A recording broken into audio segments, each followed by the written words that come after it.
Before we begin, make sure to subscribe to the channel and hit the notification bell. You don't want to miss the unfolding of one of New Jersey's most haunting cold cases, a story that will remain unsolved for years, shaking an entire community to its core. It was a humid evening in May 2010, the kind of late spring day in suburban Morris County, where the air feels thick with possibility and quiet unease, as though the world itself is holding its breath. The streets of Maplewood Heights, a small New Jersey suburb with neat lawns, white picket fences, and streets lined with old oak trees, were unusually still. Crickets buzzed in the distance, and the faint hum of car engines on the nearby highway added a low, constant drone to the otherwise peaceful neighborhood. Residents were finishing their dinner routines or heading out for evening jogs, unaware that a disappearance was about to ripple through their lives and make headlines for years to come. Melissa Grant, a 34-year-old mother of two, had always been known in Maplewood Heights as the kind of person whose laughter could light up a room. Petite, with auburn hair that fell just below her shoulders, green eyes that seemed to notice everything, and a warm, easy smile, Melissa had a presence that felt larger than her physical frame. She worked part-time as a dental hygienist at a local clinic and spent the rest of her time managing her household, volunteering at the community library, and coaching her daughter's soccer team.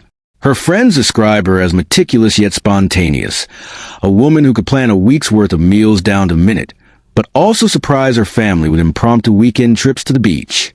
On that particular day, Melissa had been running errands. She had stopped by the local farmer's market to pick up fresh vegetables, then swung by a boutique to grab a birthday gift for her niece. The sun had been setting, casting long shadows across the town, painting the red brick sidewalks with gold. She parked her white Honda CR-V outside Maplewood Market, her children safely at home with their babysitter, and stepped into the warm, fragrant chaos of the market. The smell of fresh bread, earthy vegetables, and roasted coffee beans mingled in the spring air. She lingered a little longer than usual in the flower section, selecting a bouquet of tulips, her fingers brushing over the soft petals with familiar tenderness. She made small talk with a vendor about the unusually early bloom of the tulips that year, laughed as jokes, and handed over cash, tucking the bouquet into the passenger seat of her car. By 6:15 p.m., Melissa was back in her Honda, buckling in, checking her phone for messages. There was a text from her husband, Thomas.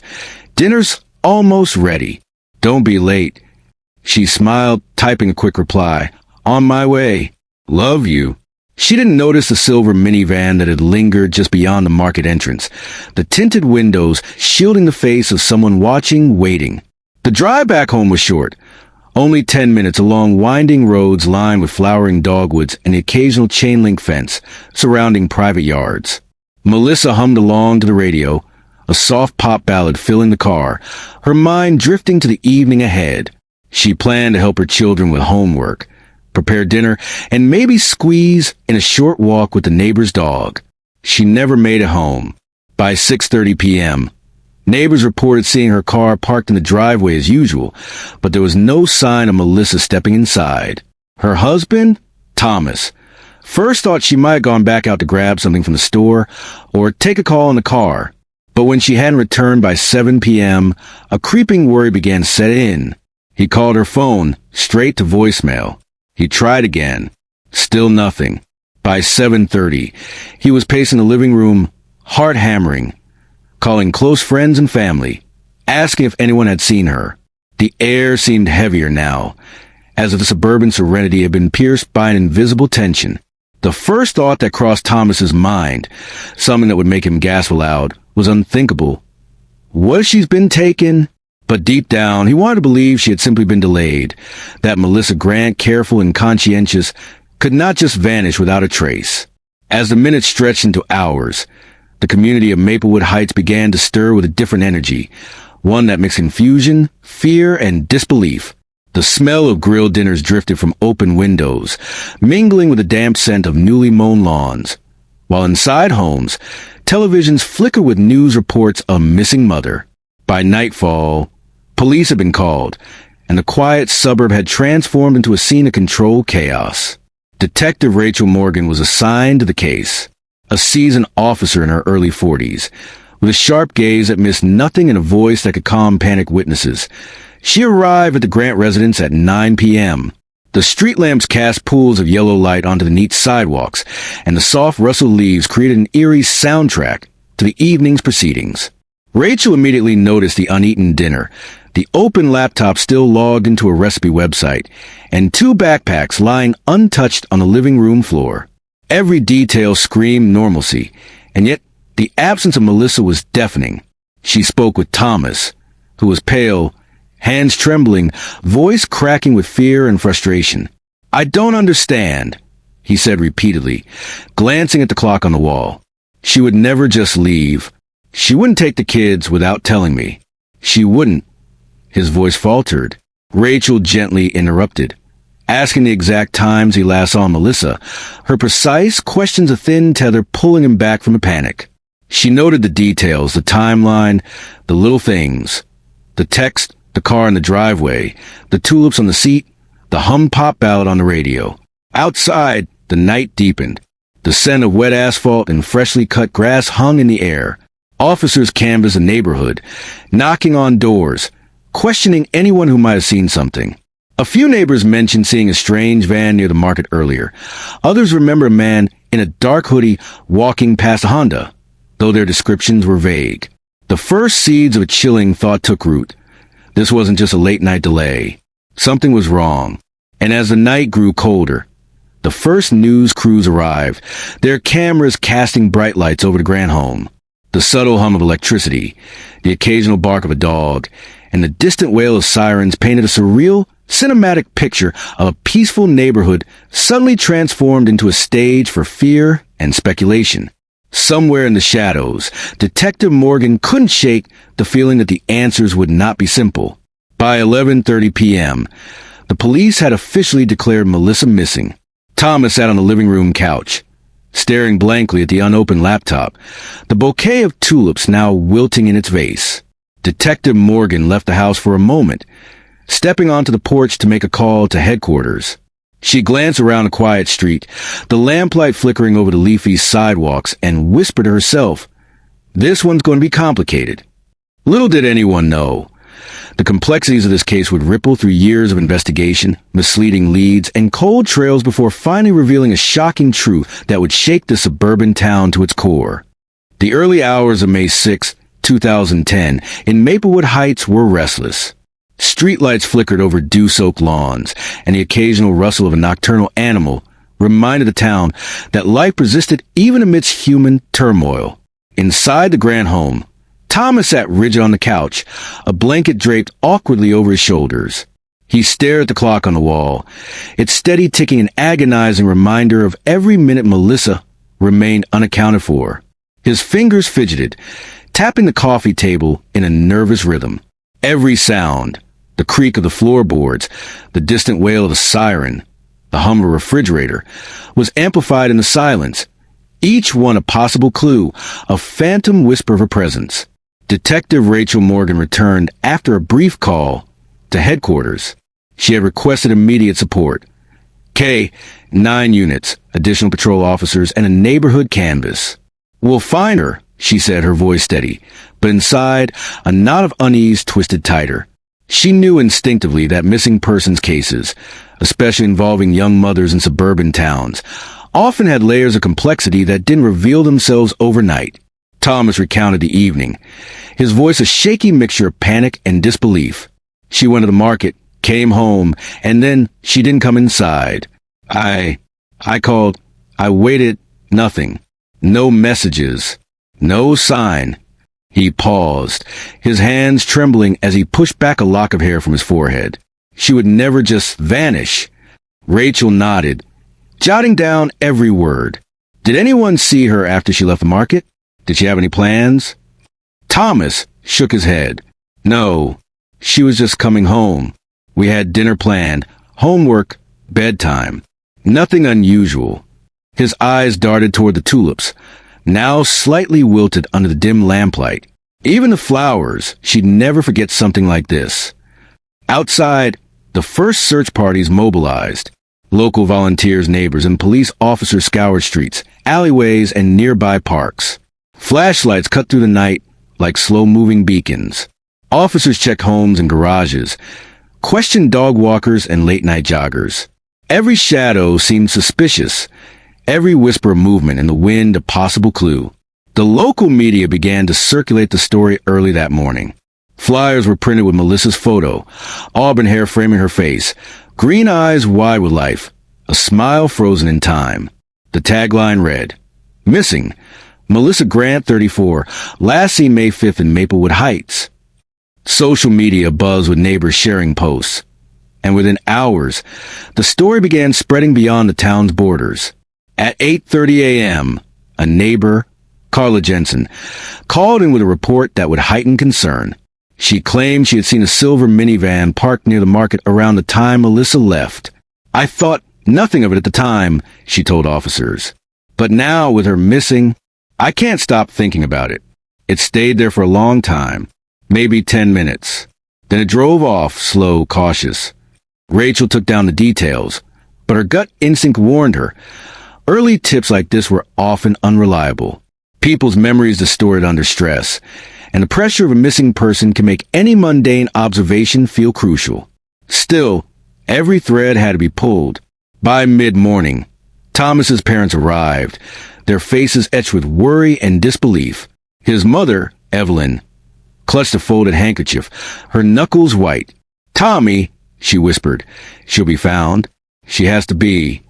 But even as she spoke, her eyes betrayed a quiet fear. In families like the Grants, the notion of a mother simply vanishing was incomprehensible. As the day progressed, the town began to react. Maplewood Heights had a population of just over 12,000, a mix of families, retirees, and young professionals.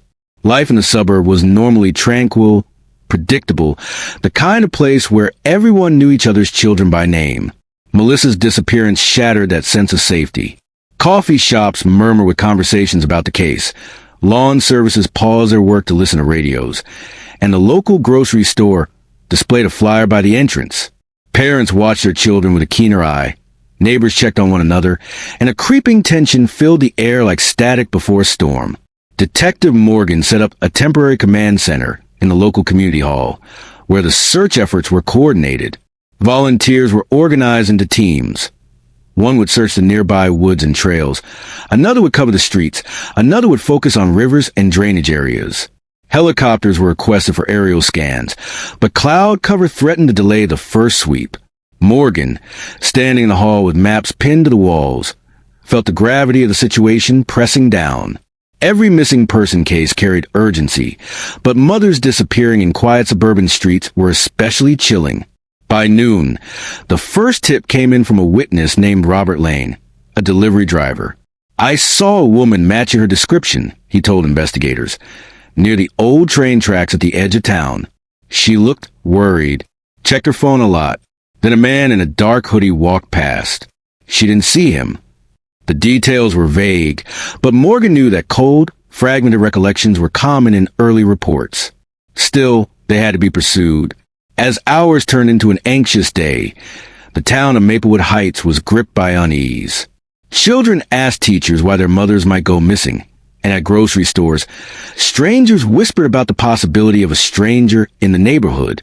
Melissa's husband and parents continued to wait, clinging to hope, while the detectives and volunteers methodically combed the terrain, every moment stretching thin with uncertainty. Even within the Grant household, the absence of Melissa was palpable.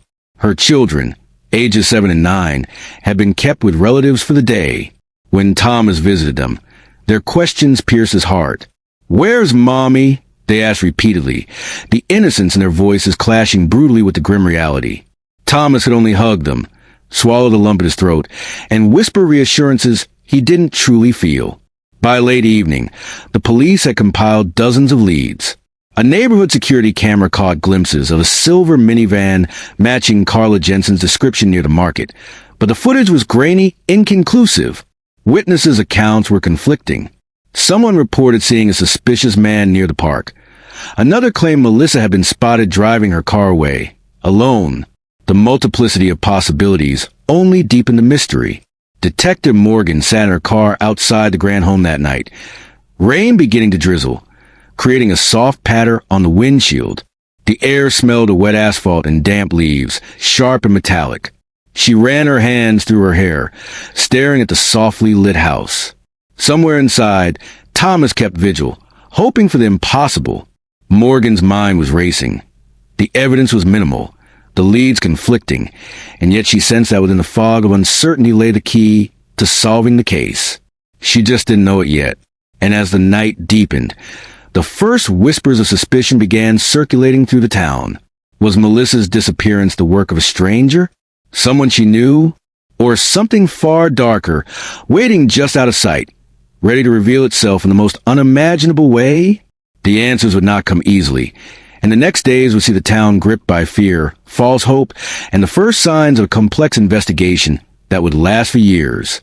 By the third day of Melissa Grant's disappearance, Maplewood Heights had transformed from a quiet patch of New Jersey suburbia into a community running on adrenaline, prayer circles, and fear-soaked speculation. What once felt like a town too ordinary for a tragedy now felt too small to contain one. Sidewalks once lined with strollers and dog walkers were now crowded with volunteers, officers, and reporters. Cars idled outside the Grant home at all hours.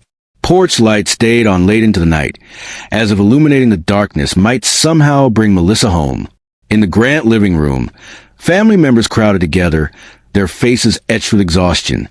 The room smelled faintly of lavender, Melissa's favorite candle, and stale coffee. The curtains remained drawn, as if letting in sunlight might expose the rawness of the moment. A casserole sat untouched on the dining table, brought over by a neighbor who didn't know what else to offer except food and condolences.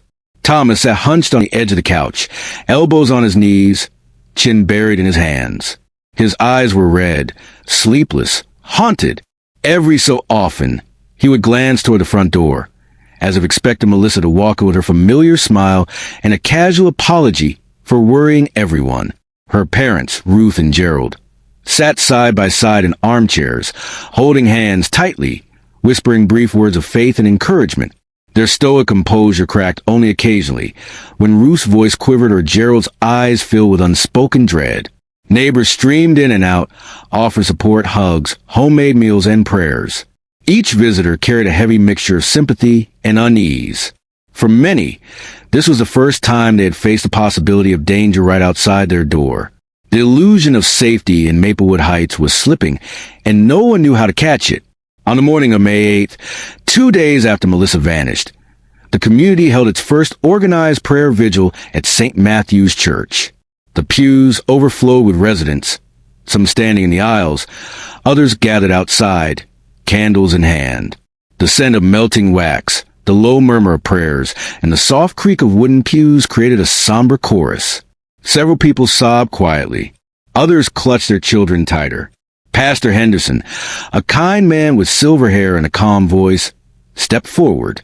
"We gather," he said, his voice echoing through the sanctuary, "to pray for Melissa's safe return, to support her family, to remind ourselves that hope must stay alive in our hearts."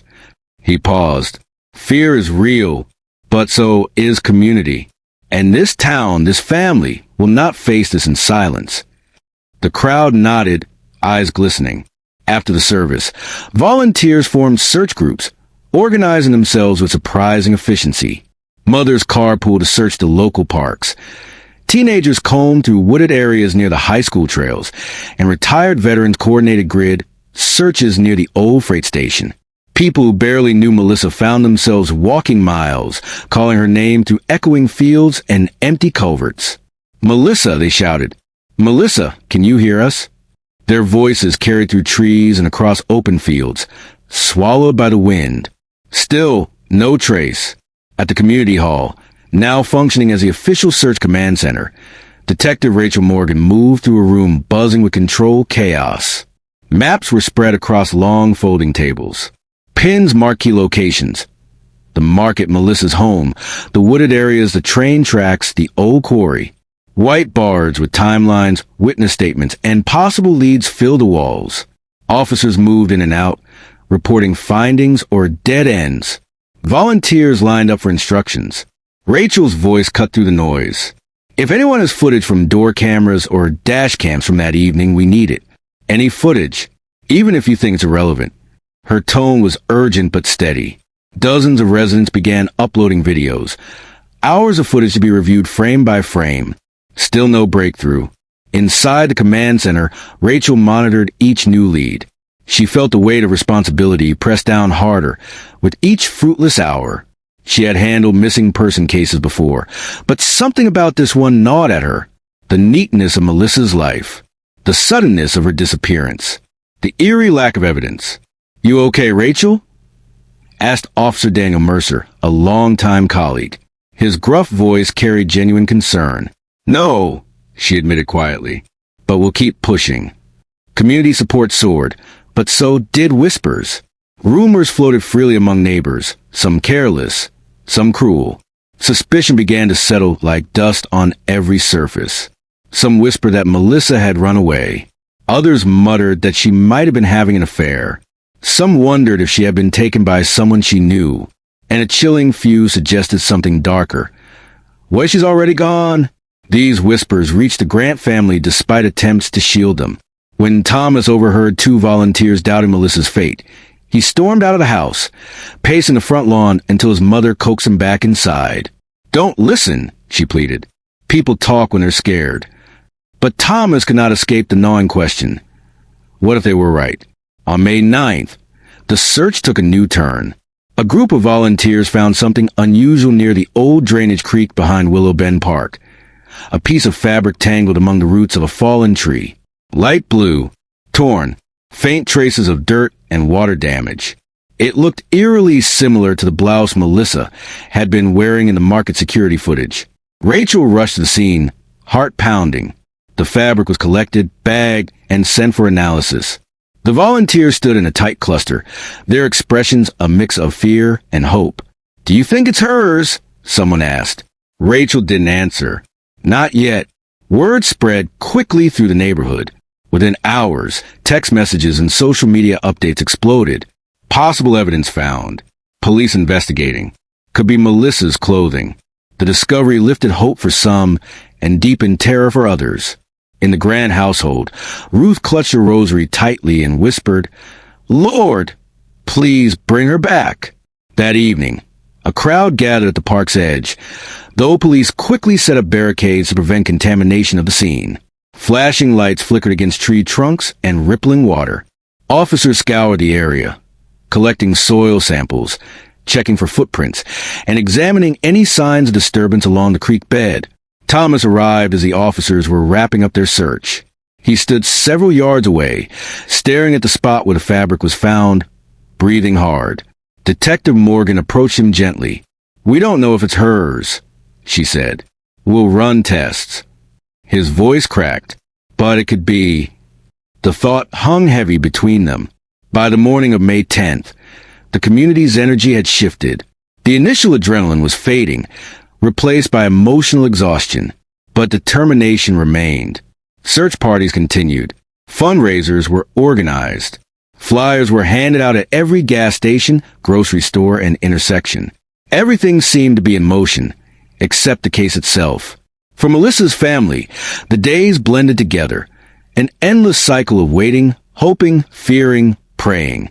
Thomas's sister, Emily, took over caring for the children, shielding them from the media storm. Melissa's parents spoke to reporters with quivering voices, pleading for any information. "We just want our daughter home." Ruth cried during one televised interview, tears spilling down her cheeks. "Please, if anyone knows anything, please come forward." Their plea echoed across New Jersey. Yet behind the scenes, cracks began to form in the united front. Stress seeped into relationships. Old conflicts resurfaced. Tensions rose as fear twisted everything it touched. That afternoon, a heated argument erupted in the Grant living room. Thomas insisted the police weren't doing enough. Gerald countered that they were doing everything possible. Emily argued they needed to hire a private investigator. Voices escalated, cutting through the house like jagged glass. The children, overhearing the commotion, began to cry. Emily hurried to comfort them, whispering soothing words she didn't quite believe. Outside, neighbors paused on the sidewalk, hearing the raised voices through the open windows. The town's collective heart tightened. Later that night, after the chaos subsided, Thomas sat alone in Melissa's chair by the living room window. The neighborhood was quiet, save for a distant dog barking and the soft hum of a street lamp. He stared out into the darkness, eyes heavy with tears. "I should have gone looking sooner," he whispered to the empty room. "I should have known something was wrong." But regret changed nothing, and the truth remained locked behind a veil no one could yet see through. At the command center, Detective Morgan stared at the fabric analysis report freshly delivered from the lab. Her pulse skipped as she read the results twice to be sure. The fibers matched. It was Melissa's blouse, and the location where it was found suggested something far more disturbing than anyone had dared to say aloud, because that creek led directly toward the abandoned rail yard, a place with a history, a place no one wanted to believe was connected. But the evidence pointed there, almost unmistakably, and Rachel felt the first dark shadow of a bigger mystery settling over the case. She grabbed her jacket, turned to Officer Mercer, and said quietly, "We need to go there. Now." Detective Rachel Morgan had been to the abandoned rail yard before, but never under circumstances like this. It sat at the edge of Maplewood Heights like a scar, fenced off, rusted out, and mostly reclaimed by nature. Most residents avoided it except for the occasional teenager looking for a place to drink or smoke away from adults. The place had long been associated with trouble, though never anything as sinister as a missing mother. But as Rachel stepped out of her cruiser that night, the wind whipping her jacket open like a warning, she felt a surge of dread. The rail yard was a labyrinth of decaying freight cars, broken concrete slabs, and overgrown weeds. If Melissa had been taken here, or worse, finding answers would be like searching for a whisper in the dark. "Let's start by the south entrance," Rachel instructed Officer Mercer, shining her flashlight into the black tangle of twisted metal. If anything or anyone came through that creek, they'd end up somewhere around here. Her voice echoed slightly, swallowed quickly by the vast emptiness of the yard. They moved slowly, methodically, checking every corner where the moonlight didn't reach. The smell of rust mixed with damp soil drifted in the air. Their footsteps crunched over broken glass and gravel. A train car door groaned in the wind, sounding like a low, distant moan. Rachel's pulse ticked upward. Mercer stopped suddenly. "Over here," he called out. Rachel approached, kneeling beside him as he pointed to a patch of flattened grass near the fence. It looked recently disturbed. Footprints in the dirt, roughly the size of a woman's. Another set larger, overlapped them. Her heart tightened. "You think this could be her?" Mercer asked quietly. "It's possible. Take photos. Mark everything." But the prints were smudged, partially washed away by rain. They told a story, but not clearly enough. As they continued deeper into the yard, Rachel's flashlight swept across something odd, a discarded keychain, half buried under leaves. She leaned closer. A small metal charm, an engraved letter M, glinted under the beam. Her breath hitched. Melissa's keychain. Thomas had mentioned she kept it attached to her car keys, and it was missing after the disappearance. Rachel bagged it, her stomach knotting. Signs were piling up, but the location, the timing, none of it made sense. If someone had taken Melissa, why here, and why leave so few traces? Behind her, Mercer suddenly stiffened. "Rachel, over here." His voice was strained. Rachel rushed toward him, and her heart nearly stopped. In the corner of the clearing, embedded in the mud, lay a shoe. Not just any shoe, a women's flat, navy blue with a small silver buckle. The same shoes Melissa had worn the night she vanished. Rachel crouched, examining it under the flashlight. No blood, no obvious tearing. Just mud and something else. A faint smear. Could be dirt. Could be something more disturbing. She stood slowly, staring out over the rail yard as a wave of frustration and dread washed over her. Pieces of Melissa's trail led here, but not Melissa herself. And the longer she stayed, the more she felt the presence of something wrong, as if the air itself vibrated with unspoken secrets. A sudden rustle nearby made both officers whip their lights toward a cluster of shrubs. For a tense second, they held their breath, but it was only a raccoon startled by their searchlights. Rachel exhaled shakily. Her nerves were fraying. "We'll sweep the area again with a full team tomorrow," she said finally. "Tonight, we've done all we can without compromising the scene." As they walked back to their vehicles, Rachel looked over her shoulder one last time. The shadows seemed to shift, as though something was hiding just beyond the reach of her light. Something watching. The next morning, the discovery of Melissa's shoe and keychain hit the news. Reporters swarmed the search command center. Camera crews camped outside the Grant home. Microphones were thrust into strangers' faces. The story exploded across New Jersey's TV networks and social platforms. Evidence found at abandoned rail yard. Headlines read, "Possible clothing tied to missing mother. Investigation intensifies." The town's anxiety reached a fever pitch. Police reinforcements arrived from neighboring departments. 9 units searched the rail yard inch by inch.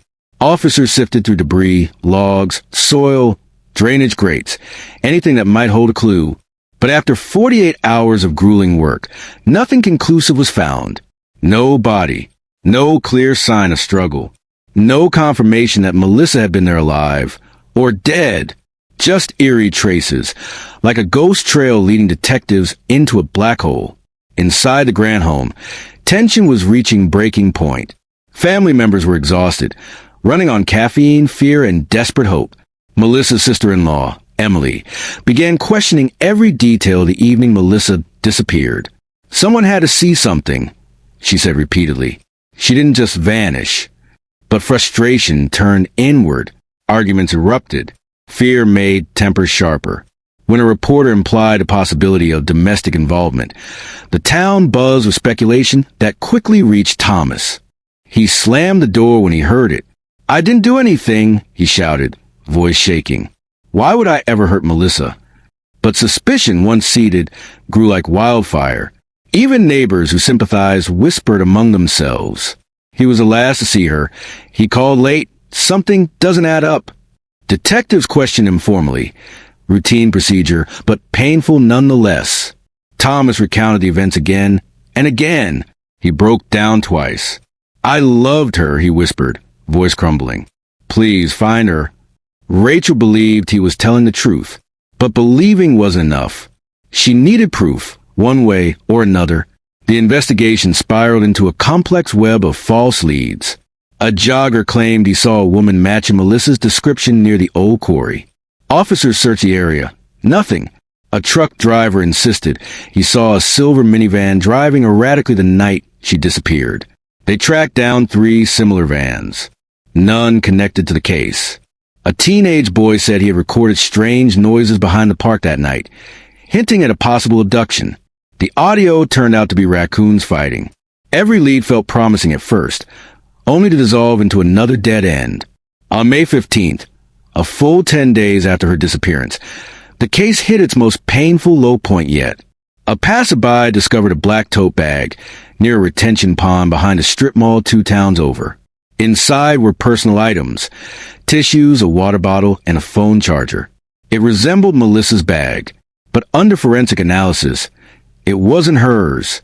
Twice that day, helicopters circled local rivers after someone reported seeing something floating. Both times it was debris, branches, plastic. The Grant family's hope rose and fell in agonizing waves. Every phone call made Thomas jump.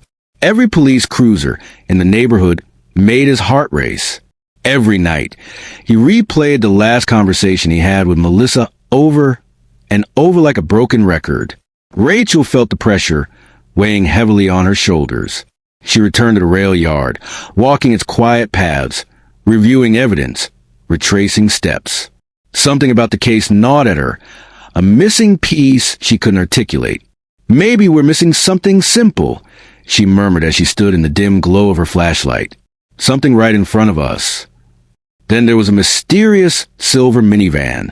Multiple witnesses mentioned it. Some claimed it had tinted windows.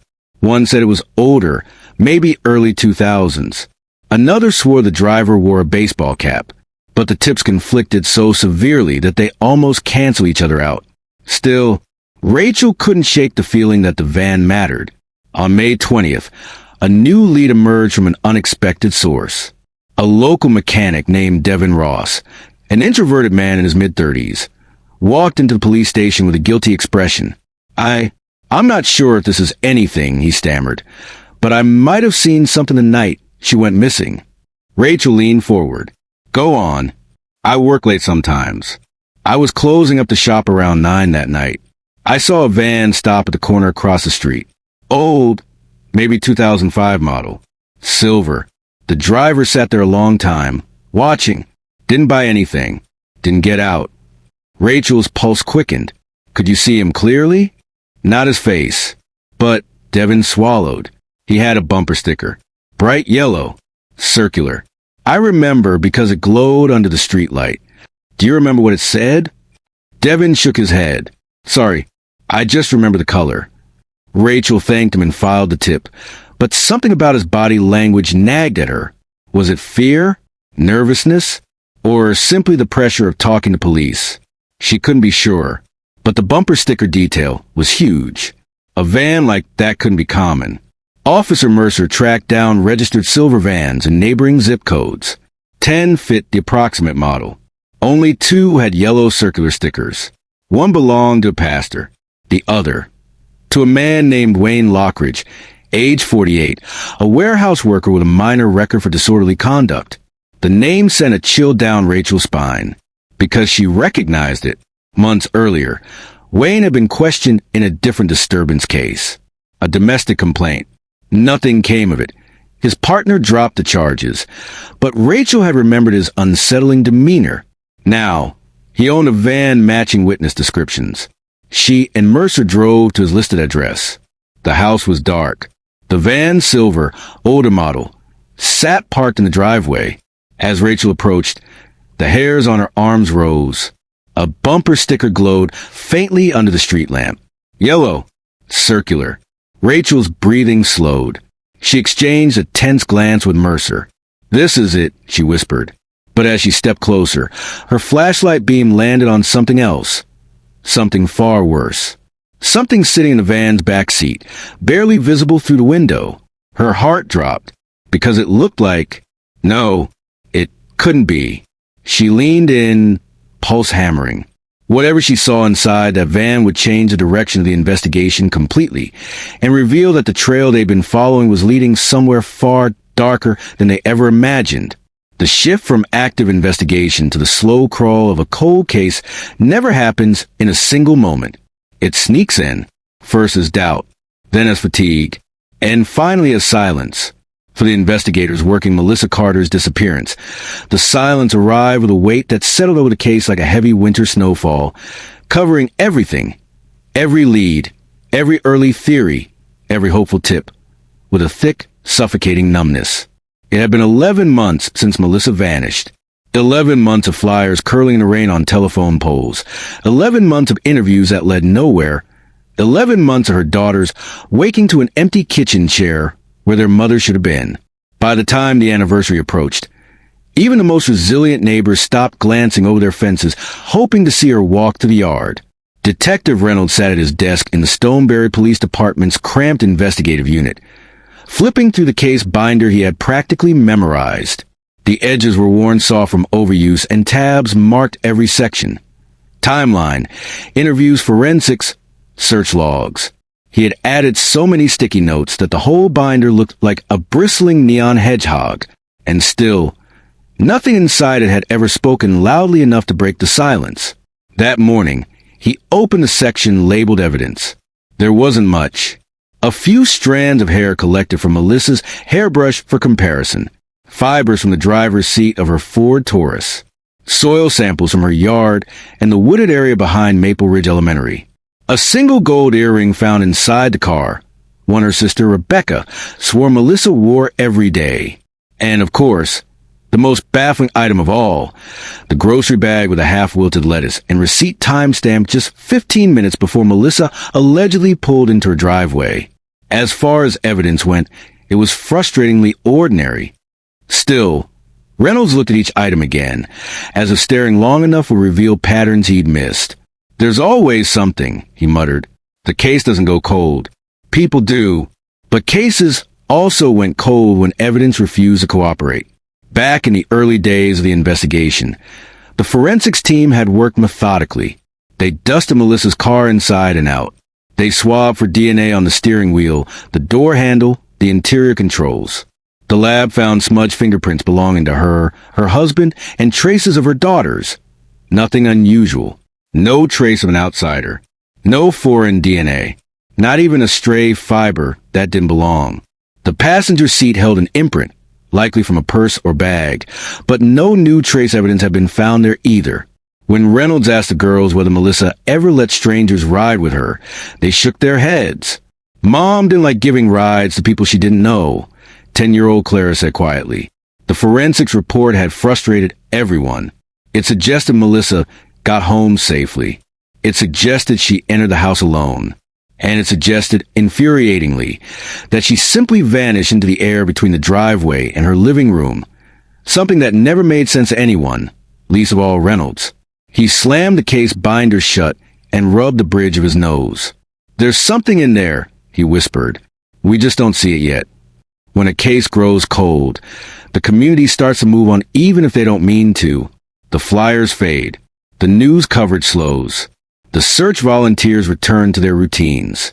But for a few people, the cold case becomes a constant hum in the background of everything.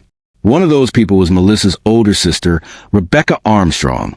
She still called the police station at least once a week, sometimes twice. She called to remind them of dates, of memories, of stories Melissa had told her, of people she didn't trust. She called to share whatever she dreamed the night before. Every call ended the same way, her voice trembling slightly, her frustration spilling over. "Please don't let them forget her, Detective Reynolds. Please."